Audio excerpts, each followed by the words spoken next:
അപ്പൊ ഇന്ന് നമ്മൾ എക്സ് കളിക്കാൻ പോവാണ്. പക്ഷെ ചെറിയൊരു പ്രോബ്ലം എന്താ? ഉമ്മച്ചിക്ക് അറിയില്ല, എനക്കറിയോ?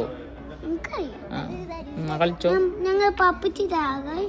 അപ്പൊ നേരെ വീഡിയോക്ക് ഇത് അത് ഇവിടെ ഒരു എക്സിബിഷൻ, ഇവിടെ ഒരു ഓപ്ഷൻ, ഇവിടെ ഇവിടെ ഒരു ഓപ്ഷൻ,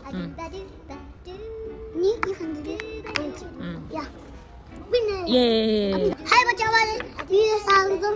പിന്നെ നമ്മൾ എക്സ് കളിക്കാൻ പോവാണ്. അത് നമ്മൾ ഇവിടെ സെന്ററിൽ ഓപിച്ച് ഇനി സൈഡിനൊരു എക്സ് വെച്ച് ഇനി ഇവിടെ ഒരു എക്സ് വെച്ച് ഇനി ഇവിടെ ഒരു അല്ല വീഡിയോക്ക് സ്വാഗതം.